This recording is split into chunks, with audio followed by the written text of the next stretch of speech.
Free energy क्या है, free energy sense क्या मतलब रखता है, उसके बारे में बात करते हैं। मैं बोलता हूँ वो एनर्जी जो काम करने के लिए अवेलेबल हो उसको फ्री एनर्जी बोलते हैं, है ना। लेकिन वर्क दो तरह होता है, एक एक्सपेंशन वर्क, एक नॉन एक्सपेंशन वर्क। तो इसलिए फ्री एनर्जी को भी दो तरह से बांट देते हैं।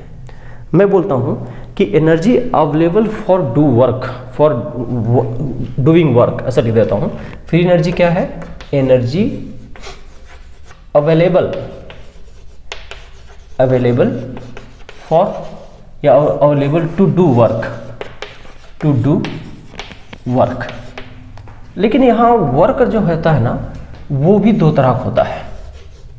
वर्क दो तरह का होता है, एक यूजफुल वर्क और दूसरा वर्क वेस्टेड, जो वर्क वेस्ट हो जाता है वो वेस्टेड वर्क है।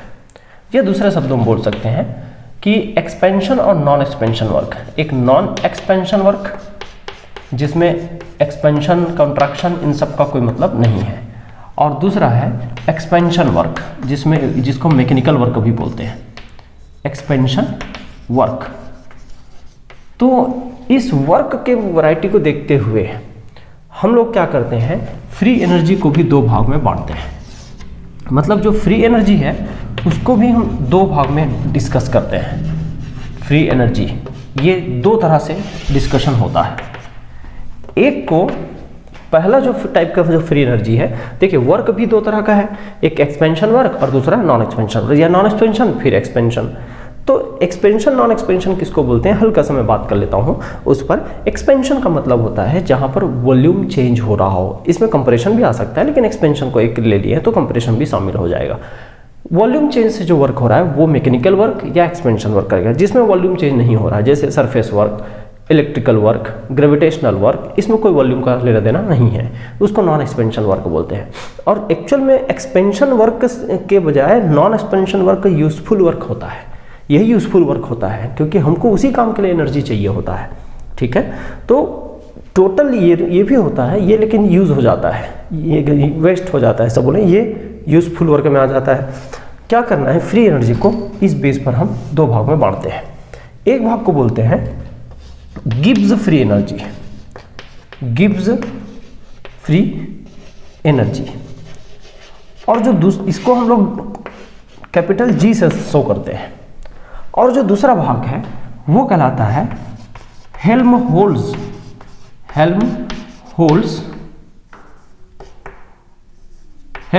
वर्क या फ्री एनर्जी। ध्यान दें, Helmholtz free energy, gives free energy, Helmholtz free energy. Helmholtz free energy को कैपिटल ए से रिप्रेजेंट करते हैं। ये दोनों फ्री एनर्जी ही है। अब यहाँ पर याद रखना, ये किसके बारे में बताते हैं, इन दोनों में से ये बताता है हमको यूजफुल वर्क के बारे में, यूजफुल वर्क के बारे में बताता है। तो मैं यहाँ लिख सकता हूँ energy available to do useful work is free energy.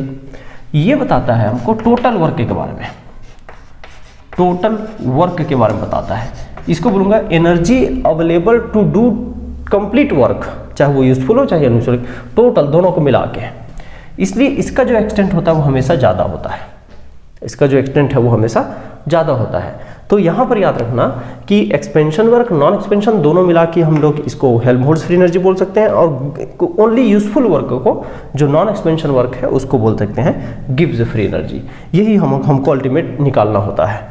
अच्छा, इसका एक नाम और है, इसको एक नाम और देते हैं, क्या इसको बोलते हैं, एक दूसरा नाम वर्क फंक्शन, एक नाम और है वर्क फंक्शन। तो इसके दो नाम हो गए, ये याद रखना, हेल्महोल्ट्ज़ फ्री एनर्जी और वर्क फंक्शन, ये दो नाम हो गए। और यहाँ बोलते हैं only gives free energy. Gives free energy useful work को बताता है, और हेल्महोल्ट्ज़ फ्री एनर्जी हमको टोटल वर्क के बारे में बताता है, यूजफुल वर्क, टोटल वर्क। तो ये ज़्यादा अमाउंट में बड़ा होना चाहिए इसके कंपेयर में, ऐसा झलक रहा है नोटेशन से। अब इसके डिफरेंट फॉर्म्स है, डिफरेंट एक्सप्रेशन है, उनकी बात मैं करता हूँ। पहले आप कम से कम ये इंट्रोडक्शन नोट कर लें। दोनों हिस्से में फॉर्मूलास यहाँ पर मैं डिराइव ना करके सीधे फॉर्मूलास की बात कर लेता हूँ कि क्या क्या यूजफुल फॉर्मूला इन दोनों के रिलेशन में है। जरा देखिएगा, इसको हम लोग जी से रिलेट करते हैं। तो जी का जो डेफिनेशन है, मैथमेटिकल डेफिनेशन, वो है H माइनस टी एस। अब यहाँ पर जब हम आते हैं A में, तो A का जो फॉर्मूला है वो होता क्या है, जहाँ पर H है वहाँ पर U कर देना, इंटरनल एनर्जी, और माइनस टी एस। ये इसका मैथमेटिकल डेफिनेशन है दोनों का। ठीक है भाई, बाकी चीज़ तो बात कर ही चुके हैं कि ये यूजफुल वर्क है, ये टोटल वर्क है, ये एक तरह से नॉन एक्सपेंशन वर्क है, वो एक्सपेंशन प्लस नॉन एक्सपेंशन दोनों वर्क को बताता है। तो यहाँ से देखें कि दोनों अगर बात करें तो एक है delta G equals to delta H. अगर मैं डेल्टा चेंज लेता हूँ क्योंकि स्टेट फंक्शन है, दोनों को दोनों स्टेट फंक्शन है ना, मैं यहाँ लिख देता हूँ it is a state function. तो ये भी तो है स्टेट फंक्शन। फिर अगर स्टेट फंक्शन है तो हम लोग क्या लेंगे, चेंजेस लेंगे। तो चेंज कैसे लेंगे, इसमें चेंज लेंगे, डेल्टा जी हो जाएगा, डेल्टा एच हो जाएगा, और माइनस, यहाँ ध्यान रखें मैं कांस्टेंट टेम्परेचर पे बात कर रहा हूँ, टेम्परेचर को कांस्टेंट मान लिया हूँ, जिससे मुझे टेम्परेचर में चेंज लेने की ज़रूरत नहीं पड़ी। फिर हम इधर क्या करें, सेम चेंज ले लेते हैं, delta A equals to delta U minus T को कांस्टेंट माने, और डेल्टा एस, यहाँ भी क्या है, टेम्परेचर फिलहाल कांस्टेंट है। टेम्परेचर कांस्टेंट करूँगा तभी तो टी को बाहर निकाल पाऊंगा डिफरेंस में। तो ये इसका मैथमेटिकल डेफिनेशन है। स्टेट फंक्शन होने के कारण हम एग्जैक्ट वैल्यू ना बात करके स्टेट फंक्शन में हमेशा हम चेंजेस की बात करते हैं, इसलिए मुझे दूसरे फॉर्मेट की ज़रूरत पड़ी। अब इतना तो सब समझ गए हैं। यहाँ एंथैल्पी आता है और यहाँ पर आ जाता है इंटरनल एनर्जी। तो एंथैल्पी का आना ही हमको बता देता है यहाँ पर वर्क डन आ चुका है। ठीक है, अब जो भी होगा उसको समझते हैं। यहाँ पर इसका एक और फॉर्मेट आता है, डेल्टा जी के इसी संबंध को थोड़ा सा बड़ा कर लेते हैं, डेल्टा एच रहेगा अपने पास माइनस, अब देखना थोड़ा सा मैं इसको सुधार रहा हूँ, मैं माइनस के जगह प्लस कर रहा हूँ, टी के जगह टी रहने दीजिए, डेल्टा एस को थोड़ा सा हटा के डेल्टा एस के जगह मैं क्या करूँ जरा देखना, डेल्टा जी में चेंज, डेल्टा जी में चेंज किसके रेस्पेक्ट में, डेल टी के रेस्पेक्ट में या टेम्परेचर के रेस्पेक्ट में। कांस्टेंट कौन, तो कांस्टेंट हम ले लेंगे क्या, प्रेशर। ये कहाँ से आया, थर्मोडायनामिक स्क्वायर से आया है। अगर आपको डाउट हो तो मैं यहाँ बीचों बीच थर्मोडायनामिक स्क्वायर बना दे रहता हूँ ताकि आसानी से काम हो जाए हमारा। ये लीजिए, है ना, यहाँ से नोटेशन,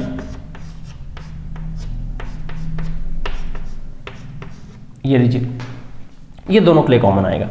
हाँ, अब देखिए मैं एंट्रोपी को रिप्लेस कर रहा हूँ, तो एंट्रोपी को रिप्लेस करने के लिए क्या करना है, जी टी एस, देखो जी टी कांस्टेंट प्रेशर और टी के अगेंस्ट एस, तो यहाँ से देखो एस माइनस होगा, मतलब इतने का वैल्यू एक्चुअल में या इतने की जगह में अगर लिखूँ तो यहाँ पर क्या होता है, माइनस होता है वैल्यू, तो माइनस माइनस क्या हो गया, प्लस हो गया है ना। अगर डाउट हो तो इसको आप दूसरे फॉर्मेट में लिख सकते हो। मैं क्या बता रहा हूँ जरा देखिएगा, मैं ये बता रहा हूँ फिलहाल कि delta S equals to minus में delta G upon del T, है ना, ऐसा, और एक कांस्टेंट पी होता है, ये होता है, और इसी के कारण इसको यहाँ पुट कर दिया गया तो माइनस का प्लस हो गया है और ये वैल्यू पूरा सामने आ गया है। कहाँ से आया रिलेशन, तो देखो G at constant with respect to T at constant P और टी के अगेंस्ट एस, देखो एरो उल्टा रहा है तो इसलिए माइनस, बिल्कुल ऐसा ही केस सामने हो सकता है। तो ये एक फॉर्मेट याद रखेंगे।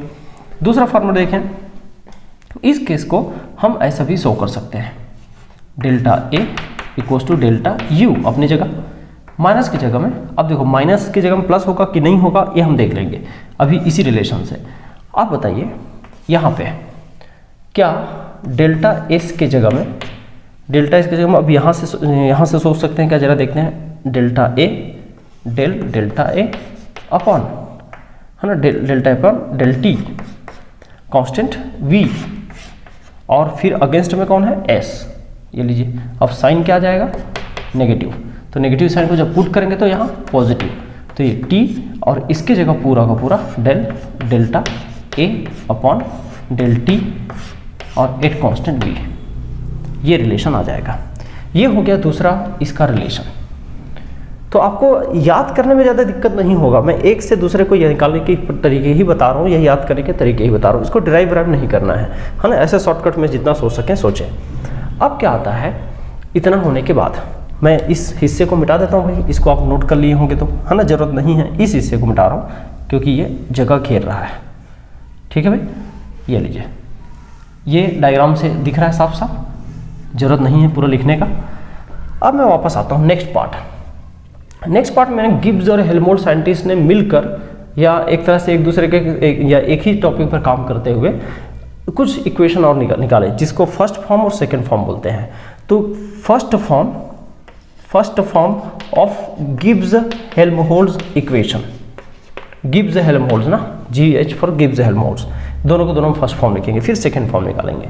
तो देखो फर्स्ट फॉर्म क्या निकाला ये गया है कि अगर आप डेल्टा G में चेंज ले रहे हैं, या डेल्टा G, समझेंगे इस बात को, डेल्टा G/T, ठीक है, डेल्टा G/T, ये पूरा, इस पूरे वैल्यू में चेंज ले रहे हैं टेम्परेचर के रेस्पेक्ट में ही है, T ऑलरेडी डिवाइडेड है और T के रेस्पेक्ट में ही चेंज, और यहाँ कांस्टेंट P कर दिए हैं। तो जो वैल्यू आता है वो डेल्टा H/T² के बराबर आता है। ये प्रूफ किया जाता है, मैं यहाँ पर प्रूफ नहीं कर रहा हूँ फिलहाल तो आपको याद कराना है। तो देखो डेल्टा G/T को with respect to T again उसको डिफ्रेंशिएट करने पर कांस्टेंट प्रेशर पर आ जाता है डेल्टा H/T²। बिल्कुल इसके साइड में आ जाऊँ तो इसके साइड में इसके जैसा फर्स्ट फॉर्म क्या होगा जरा देखें, तो डेल्टा G/T, इस पूरे को, तो डेल्टा G की जगह मैं लिखूंगा डेल्टा A, क्योंकि अब हम हेल्महोल्ट्ज में आ गए हैं। तो डेल्टा A/T अपॉन यहाँ से डेल T और इट कांस्टेंट। अब देखो प्रेशर की जगह यहाँ पर वॉल्यूम आएगा, है ना, इट कांस्टेंट वॉल्यूम, सेम यही रिलेशन तो यूज किया है, इसको वॉल्यूम।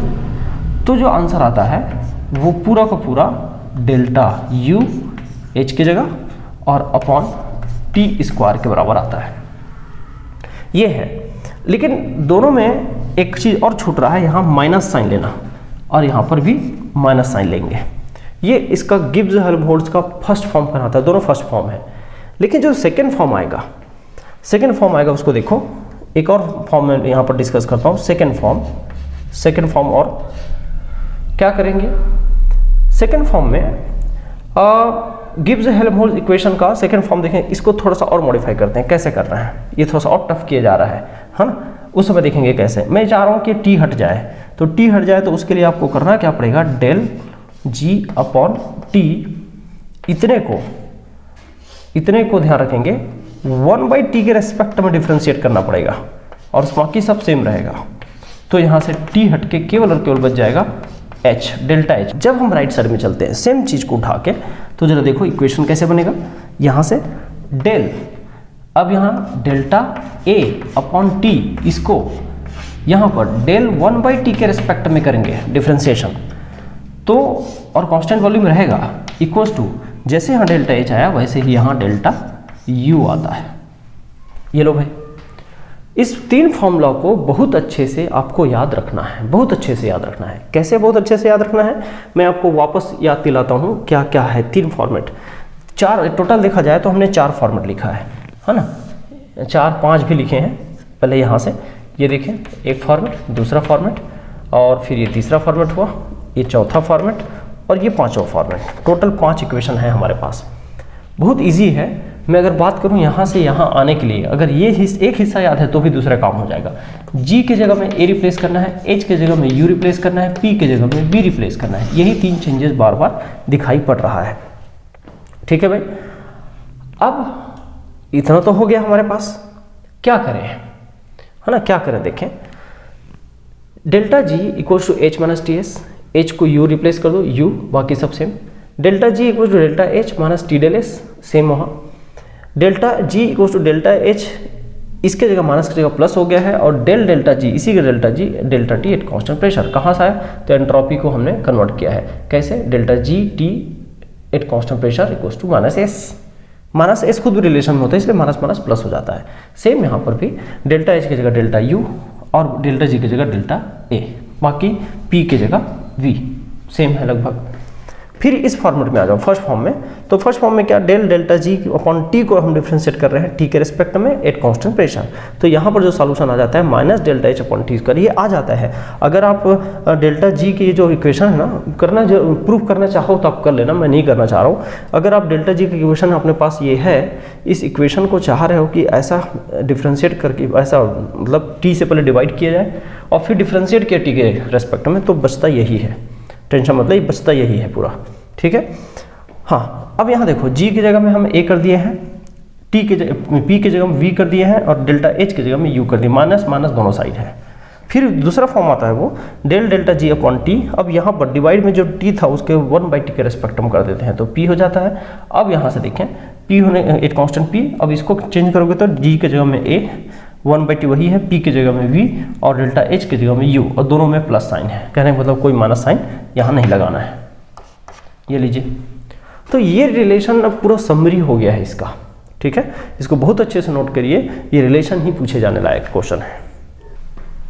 देखिए एक नेट का क्वेश्चन है, delta H is equal to slope of the plot of delta G versus 1/t and delta G versus T, delta G by T versus T, delta G by T versus 1/t। मेरे ख्याल से जो हमने एक Gibbs Helmholtz equation पढ़ा है, जो second format, उसको देखो, del delta G upon T upon delta upon 1/t at constant p equals to delta H आया था डायरेक्ट। तो भाई ऐसा जब भी रेशियो बनाते हैं ना, ये जो रेशियो है उसमें देखो, इसका मतलब ये हुआ कि ये स्लोप है, ये जो डेल्टा, इसका एक तरफ हमने डेल्टा जी बाई टी लिया और एक तरफ 1/t लिया, तो जो ग्राफ का जो स्लोप आएगा, जो भी आएगा, वही एंथैल्पी के बराबर होगा, ठीक है। तो यहाँ ऐसे बटे में जब भी दिया जाता है तो दोनों का स्लोप का ही आंसर सामने होता है। तो यहाँ से देख लो, हमको डेल्टा जी बाई टी चाहिए एक, ये है, और 1/t चाहिए, ये है, आंसर है ये। लेकिन पूछने का तरीका देखो, कितना कमाल का तरीका निकाला कि पूछ ही रहा है simple, second form of the thermodynamic Gibbs Helmholtz equation, Gibbs Helmholtz equation का सेकेंड फॉर्म पूछा है, तो अब इसको कैसे पूछ लिया, तो ये पूछने का तरीका है, ठीक है। तो ये एक नेट के क्वेश्चन में आया हुआ है 2015 में। अब यहाँ से जो भी होगा, अब इस एक क्वेश्चन मैंने करा दिया है, अगर कहीं क्वेश्चन आ जाता है तो अपन इसको डील कर लेंगे।